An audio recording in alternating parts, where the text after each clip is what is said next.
اردو شاعری کے دو بڑے نام فیض احمد فیض اور مجروح سلطان پوری۔ ایک کا نام غالب اور اقبال جیسے عظیم شاعروں کے ساتھ لیا جاتا ہے۔ یہ بھی کہا جاتا ہے کہ جدید اردو شاعری کی بین الاقوامی شناخت بھی فیض کی مرہون منت ہے۔ دوسرا بڑا نام بھی اردو شاعری خصوصاً فلمی گیتوں کی پہچان ہے۔ ترقی پسند غزل کی آبرو مجروح سلطان پوری کی شاعری میں کئی رنگ جھلکتے ہیں۔ وارث کرمانی نے کیا خوب کہا ہے، اگر 20ویں صدی میں پیدا ہونے والے تمام شاعروں کے کلام سے 100 بہترین غزلیں منتخب کی جائیں تو اس میں مجروح کی کئی غزلیں آ جائیں گی۔ تھوڑی سی تمہید کے بعد ہم اپنے اصل موضوع کی جانب آتے ہیں۔ مجھ سے پہلی سی محبت میرے محبوب نامہ۔ فیض صاحب کی اس نظم کا ایک قصہ تو نور جہاں سے جڑا ہوا ہے۔ جب نور جہاں نے یہ مشہور نظم گائی تو ہر طرف بس اسی نظم کے چرچے ہونے لگے۔ فیض صاحب نے تو یہاں تک کہہ دیا کہ بھائی نظم مجھ سے پہلی سی محبت میرے محبوب نہ مانگ تو ہم نے نور جہاں کو دے دی ہے، وہ اب ہماری نہیں ہے۔ اسی نظم کے ساتھ سرحد پار بھی ایک دلچسپ قصہ جڑا ہوا ہے۔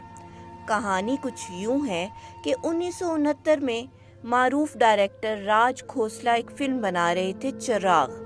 اس سے پہلے وہ CID، ایک مسافر ایک حسینہ، وہ کون تھی، میرا سایہ جیسی بڑی فلمیں بنا چکے تھے۔ فلم چراغ کے لیے انہوں نے بطور اداکار سنیل دت اور آشا پاریک کو سائن کیا۔ فلم کی شوٹنگ زور و شور سے جاری تھی۔ ایک دن راج کھوسلا کسی سے ملنے گئے، وہاں انہوں نے فیض احمد فیض کی شاہکار نظم سنی۔ اس کا ایک مصرع انہیں بہت پسند آیا اور وہ اسے ہی گنگنانے لگے۔ وہ مصرع تھا، تیری آنکھوں کے سوا دنیا میں رکھا کیا ہے۔ فلم چراغ کے لیے گانا لکھنے کا کام مجروح سلطان پوری کے ذمے تھا۔ موسیقی مدن موہن تیار کر رہے تھے۔ ہدایت کار، موسیقار یا پھر شاعر، سب ہی اس دور کے بڑے نام تھے۔ پھر کچھ یوں ہوا کہ راج کھوسلا صاحب نے مجروح سلطان پوری کو فیض کی نظم سنائی اور اسی لائن پر ایک گانا فلم کے لیے لکھنے کی فرمائش بھی کی۔ مجروح سلطان پوری بہت بڑے شاعر تھے۔ انہوں نے کہا کہ وہ دوسرے شاعروں کی سطروں پر کام نہیں کرتے، اس سطر کے ارد گرد کچھ لکھنے کی کوشش ضرور کریں گے۔ مجروح نے اس سطر کے آس پاس کچھ لکھا، لیکن راج کھوسلا کو کچھ پسند ہی نہ آیا۔ ان کے دماغ میں بس ایک ہی سطر گھومتی رہی، تیری آنکھوں کے سوا دنیا میں رکھا کیا ہے۔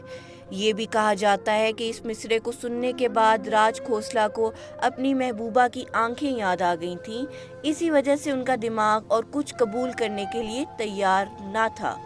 ایک مشکل یہ بھی تھی کہ مجروح سلطان پوری فیض سے تھوڑے چھوٹے ضرور تھے، لیکن ان کا اپنا نام بھی بڑا تھا۔ 1965 میں انہیں فلم فیئر ایوارڈ سے نوازا جا چکا تھا، جو انہیں فلم دوستی کے گانا چاہوں گا میں تجھے سانجھ سویرے کے لیے ملا تھا۔ مجروح یہ نہیں چاہتے تھے کہ فلم انڈسٹری میں یہ کہا جائے کہ انہوں نے گانے کی لائن کسی اور شاعر کے کلام سے لے لی۔ مجروح سلطان پوری کو سمجھ آ گیا کہ راج کھوسلا اب ماننے والے نہیں ہیں۔ راج کھوسلا کے ساتھ ان کے تعلقات ایسے تھے کہ انہیں منع بھی نہیں کیا جا سکتا تھا۔ اس کا حل یہ نکالا گیا کہ مجروح سلطان پوری نے فیض احمد فیض سے رابطہ کیا، انہیں پوری کہانی بتائی، ساتھ ہی یہ گزارش بھی کی کہ انہیں نظم کے ایک مصرعے کا استعمال کرنے کی اجازت دے دیں۔ فیض صاحب دل کے بڑے آدمی تھے، انہوں نے بڑی آسانی سے مجروح سلطان پوری کو ایسا کرنے کی اجازت دے دی۔ اس کے بعد مجروح نے جو گانا لکھا وہ ہندی فلموں کے مشہور نغموں میں سے ایک ہے۔ تیری آنکھوں کے سوا دنیا میں رکھا کیا ہے۔ محمد رفیع اور لتا منگیشکر نے خوبصورت بولوں کو اپنی آواز دی۔ گیت پردہ اسکرین پر سنیل دت اور آشا پاریک پر فلمایا گیا۔ یہ گانا فلم چراغ کا سب سے مقبول گانا ثابت ہوا۔ اس گانے کے ریلیز کے بعد فیض احمد فیض نے مجروح سلطان پوری کو یہ پیغام بھجوایا کہ انہوں نے نظم کی ایک لائن کے ساتھ پورا انصاف کیا ہے اور بہت ہی شاندار گانا لکھا ہے۔